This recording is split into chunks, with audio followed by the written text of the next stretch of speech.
Welcome to this episode of the Ideas Factory. Finally, America has elected its 46th president. And after a nail-biting 4 days, Joe Biden has been elected as the president, but we are still pondering and mulling over the fact whether it's still all over or whether Trump will keep up the fight, the legal fight that he has been talking about. But this election has thrown up a couple of firsts for all of us. Joe Biden is the oldest president-elect in the US history. Kamala Harris, as the vice president-elect, has made history again, being the first woman to be elected as the vice president and the first woman of color. And in about 25 years, Donald Trump has been the only president who did not win a re-election. So there are many things which made this election interesting. Welcome, Harsh, to this episode of the Ideas Factory. There's a lot of jubilation and celebration in one camp all over the world. If you look at the press, if you look at the reactions, and if you look at the reactions in America especially, but there are also Trump supporters who are still hoping against hope that probably the legal fight will alter the results. But this is what one is wondering, whether it is all over yet or the fight that Trump is trying to keep up, where it doesn't leave him with any hope. Well, I think it's, as you know, it's been quite an extraordinary few days since the Tuesday of November the 3rd. And every moment has been a roller coaster from one end to the other. I think, and then we'll come to the largest shifts in a minute, but I think it's still Mr. Trump trying to hold on to this last hope that perhaps there is a legal way out of this for him. It looks very unlikely. He has his team, his supporters have not been able to make a case that they are talking of fraud, but they have not been able to make a case that the fraud of a scale has happened, which perhaps will allow the courts to have a relook at the process itself.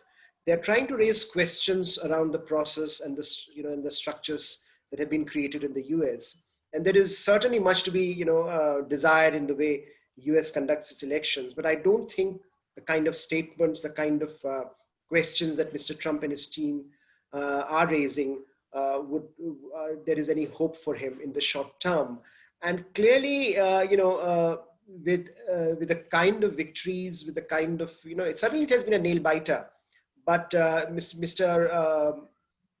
Biden has been able to come out in a number of these states, which at one point looked like they might go in Mr. Trump's favor. And given that, there is a now, he has really breached that threshold significantly. It's not simply a matter of 5 or 6 electoral votes more. It's a question of significantly increased number of electoral votes that he has been able to get. We will, I think, most likely that Mr. Trump will have to concede. There are reports that he's discussing it with his team, and he's not particularly, great when it comes to losing. He's not, grace is not one of his strong points. So clearly, whether he goes out gracefully still remains to be seen. His son-in-law is trying to convince him now that he should finally concede. And it's probably the first time that any American president is refusing to leave office. There has been no precedence. Yes, and I think the kind of narrative that he has built over the last few days perhaps also gives him that space that, look, there is something, some shady thing has happened. I was winning, and then I was winning by such a huge margin. Then suddenly these ballots came, and I started losing. So his supporters also believe that narrative. And I think that's the unfortunate reality of America today, that the country, that the politics is so polarized. And there is, I think, that's a challenge both in terms of how Mr. Trump bows out of office, and that's a challenge for Mr. Biden, how he governs once he comes to office. He's talked about unity in his first speech. He says it's time to come together as a nation, time for America to unite and to heal. All of that, though Trump has actually filed a raft of lawsuits to challenge the result, but election officers say, like you were saying, that there are no real evidences of any significant fraud anywhere. Now, What, when we look at the domestic as well as the international relations or the basic policies of, Biden's election, what does it really mean for America and what does it mean for the world? Now, that will involve many points, but when we look at some of the significant things that he could undo, Harsh, the first day of his office, what could that be really? I think, Nagma, it's going to be not that easy for Mr. Biden to do a lot of things that perhaps he and especially the liberal wing in the Democratic Party wanted. Because remember, this is a victory for him, but a victory that almost looks like he has to snatch from the jaws of defeat. And the Senate might still be under Republican control. What was expected, the kind of sweep that Democrats were expecting in the House, has not come to pass. In fact, it's the Republicans who have gained. So clearly, the country remains very divided. The country, it seems, has not really. Mr. Biden's message has not really appealed, or the Democrats' message has not really appealed to an extent that once pollsters were talking about a blue wave.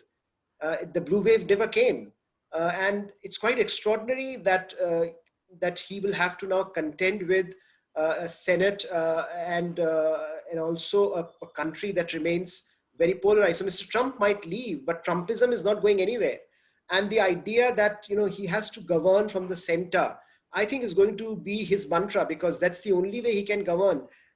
And he will have these intra-democratic party challenges, which are going to be quite extraordinary, because you already see people pushing themselves, positioning themselves for cabinet positions. You have Elizabeth Warren, Bernie Sanders on the left. I don't think they are likely to get the seats that they are talking about.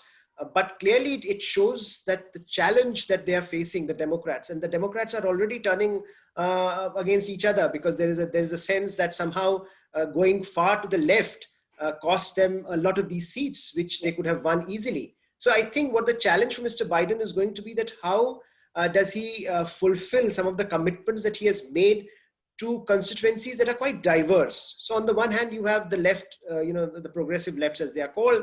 On the other hand, you have the centrists, which Mr. Biden's own inclinations are more inclined to.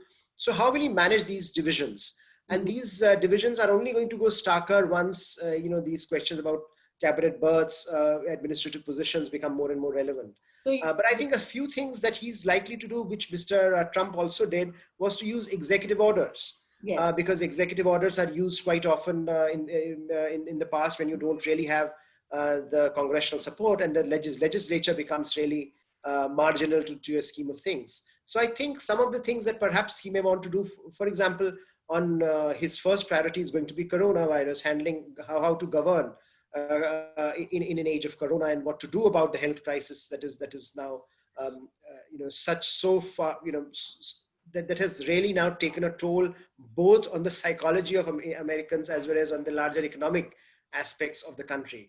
And I don't really see a consensus happening that very soon. You may recall there was this big debate about fiscal stimulus. I don't think that's going to happen. So you'll have to use executive orders. Yeah, sorry, but the disdain that we saw for simple things like the masks, so when you talk of the pandemic, you're saying it's going to be very difficult for him and Trumpism is not going to go anywhere. But when we look at simple things like making masks mandatory to control the pandemic and some other steps, because the entire effort on Trump's part was to basically say that this virus, first of all, doesn't really exist, or blaming China for it, or then to say that it is not something which is very serious, it's not a health emergency. But do you think some kind of, like you said, executive decisions to control this, to change simple things, to deal with the pandemic in a better way?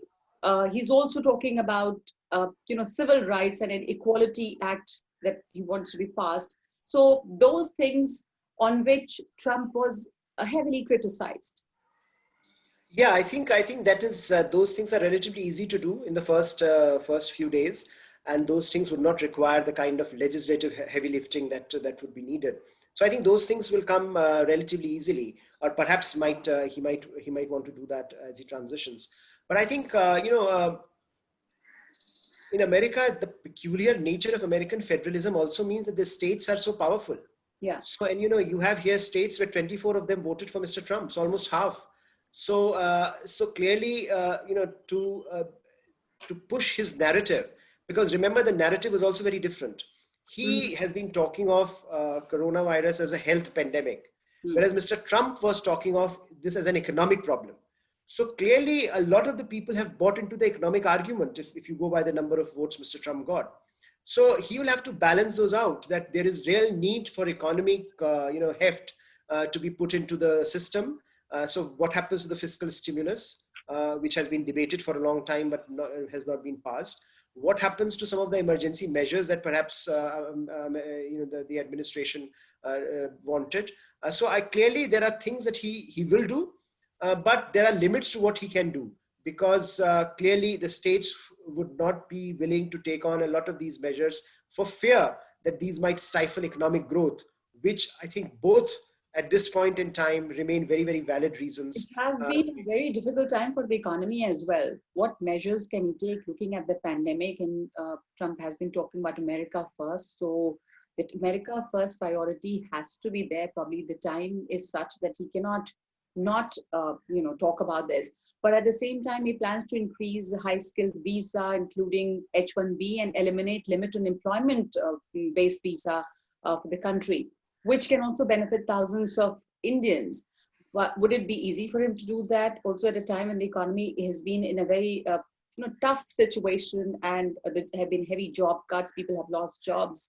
All this is going to be very difficult and challenging for him.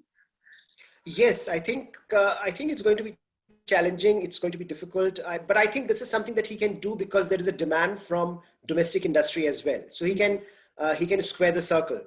But clearly, the issues that Mr. Trump has raised, when as you said, America first, which basically means that prioritize Americans, whether it's jobs, whether it's economy, whether it's manufacturing, and I think that is something that's not going to go away. If you look at his campaign, and he has won the Rust Belt this time, a few states in the Rust Belt, Mr. Biden. One of the reasons that he got Rust Belt, unlike Hillary Clinton last time, was because he comes from a working class background, and there's this big thing that he understands their concerns. So clearly, he will have to balance the requirements of those who have increasingly bought into the narrative that America needs to be put first. But certainly there would be issues where, like visas, like green cards, like I think bans on people from certain Muslim countries. I think those can be easily reversed, and I'm very sure that he would do that. How about the immigrants, the thousands of illegal immigrants? I mean, it's been very difficult for earlier presidents too, but he's been talking about, Ms. Biden has been talking about this. How difficult? Yes, I think in a way that America has handled immigrants in the last few years is certainly something that does not go very well with the American values in a sense that America has traditionally espoused. And Mr. Biden has been talking about it very passionately, and Mr. Biden I'm sure that this is an area where he would resort to a difference in style maybe.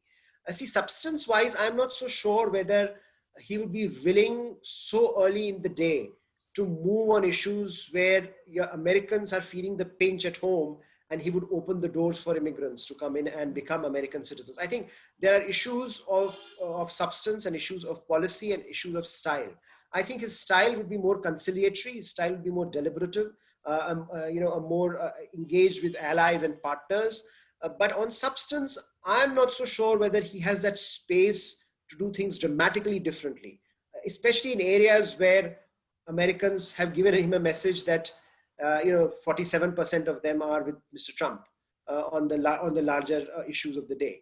Let us also not forget that Mr. Trump is also the American politician to get second largest number of votes in American history. So clearly, in a sense, Mr. Trump and Trumpism is not going away, and many people are speculating that if Mr. Trump is out there, hammering his points, and he can very well return in 2024. So, you are looking at a scenario where the opposition, especially the kind of opposition that Mr. Trump espouses, has not been diminished. And that's a challenge when you don't win decisively, when, the message is murky from the electorate. then how do you position yourself? Does the Democratic Party go to the progressive liberal left, or does it start governing more from the center and a bit from the right? That's a challenge that's going to be And you're huge for saying Mr. that this is more likely that he may have to govern from the center and a bit right. I That's think so. I think there is no doubt in my mind that on issues like globalization, for yes, example, on yes, issues like manufacturing, yeah. on America First, as we were discussing, I don't think those issues Mhm. he will frame it differently. But I Yeah. think that the underlying issues will be very dominant in Well, his approach. absolutely. The style of presidency definitely changes, but I keep Absolutely. saying not much. He could be less reckless, but not much may change substantially. But we look at international relations very quickly, and some of the big things, the changes that took place during the Trump era, or his decision to abandon the WHO at the time of the pandemic, uh, the Paris Climate Accord, all these things, especially looking at the WHO and how Trump took unilateral decisions to actually abandon many multilateral organizations. Could that be redone and could that be a priority? Absolutely. I think that will be a priority, and that can be done relatively easily and relatively quickly. All the multilateral organizations, all the multilateral platforms, especially, of course, the climate change Paris Agreement, where it's relatively easy for Mr. Biden to do that, and that would also placate the left. Bernie Sanders and Elizabeth Warren's, they will be very happy with that move, and I think that's certainly something that he would do very, very early on. And on other multilateral forums, certainly he will join those multilateral forums. There's no question about it. There is no question that he will start talking more respectfully to the allies. There is no question that there's going to be much more give and take when it comes to negotiations. And of course he would also go in for JCPOA, for example, because he had made this big issue. The challenge on geopolitics, I think, even on JCPOA, might be that Trump may have changed the template so much that it might not be possible to go back to the Obama era, architecture. So, You for think example, we cannot re-enter the Iran nuclear deal? it's going to be very difficult. That's what I'm saying, because you look at when JCPOA was signed under Obama, and you look what has happened in the Middle East in the last 4 years. Dramatic changes. You have UAE and Israel and Bahrain and Israel making friends. You have a larger mobilization against Iran. Iran itself has moved forward with UN challenging, saying that, look, Iran is perhaps far further advanced than we expected in enriching uranium. So things have evolved. So the question would be that old template of JCPOA would not apply. He will have to renegotiate it. The question is how far and how much is he willing to invest his diplomatic capital, and how far, when you say again, when you say that he will take his allies into account, then one has to acknowledge that even in Middle East, Saudi Arabia and Israel are two of the closest allies of the Americans. So whether they would allow JCPOA like agreement to move forward. So I think the challenges for him are going to be, how do you turn the clock back? You can't. So you'll have to negotiate something very, very different.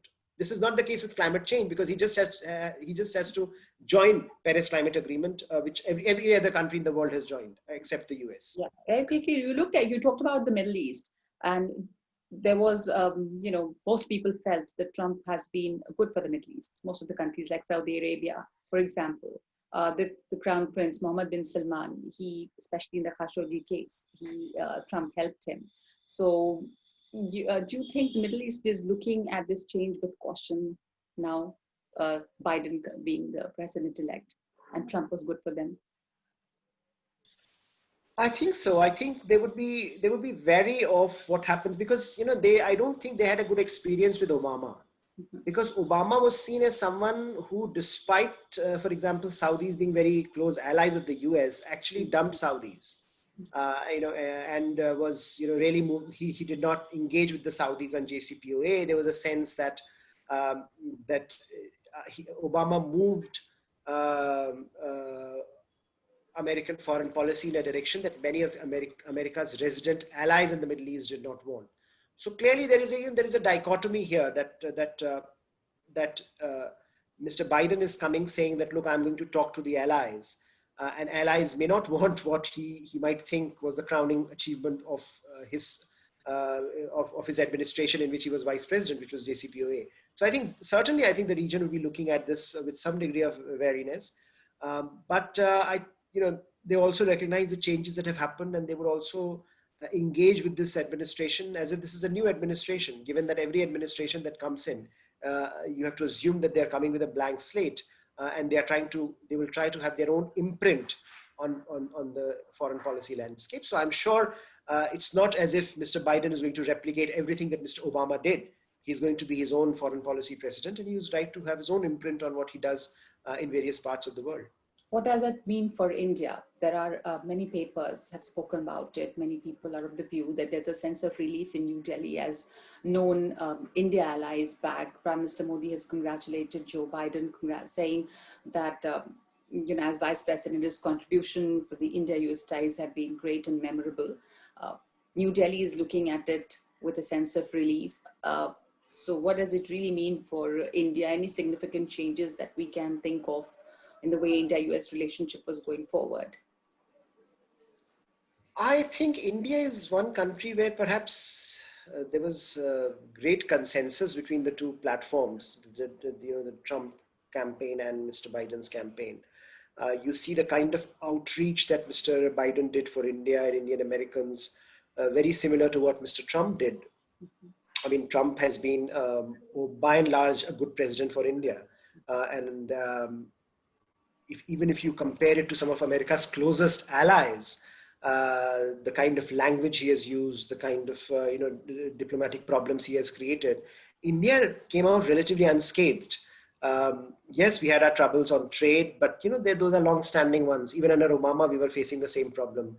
But if you look at key issues, at one point, everyone was going berserk, saying that, look, this CATSA, this buying of S-400 from the Russians might be very difficult. But we managed it during Obama. I'm not so sure under Biden it might be as easy. But clearly, India and America are now at a stage where there's a great degree of comfort in discussing even some of the most challenging items on the agenda. And the way the relationship has evolved means that there is an institutionalization of the relationship, and the American and Indian bureaucracies are invested in the relationship. So you have most stakeholders who are propelling this relationship in a direction that was unimaginable just a few years back. So my sense is that Mr. Biden will be interested in taking that relationship forward. We have seen successive administrations since Clinton administration. All administrations have been very, very vocal in terms of building relationships with India. Democrat, Republicans, we have had successive change of guard in Washington, and we have managed quite well. The issue for India might be how do you navigate some of the challenges that will emerge from Democratic Party's own internal issues, because there, as we were discussing, we might end up with this challenge of progressives versus the centrists and more conservatives in the Democratic Party. How they negotiate their challenges will have an important bearing on their foreign policy. And there, I think India will have to navigate those initial few months or initial few weeks with some degree of diplomatic finesse. But I'm sure, given our past history, I don't think many people in India policymakers in India would be really worried about this change of guard in Washington. And as you were saying, Prime Minister has already reached out. And also, let's also remember that we have the same Prime Minister in India now welcoming the third administration in Washington. So Obama, Trump, and now Biden. So we will see what happens. But by and large, I think the trajectory remains very, very positive. Absolutely. Thank you so much for that analysis, Harsh. Of course, on this episode, this is it from us, but we will be looking at the new American president and what it means for the world and for America in the coming episodes too. Thanks a lot.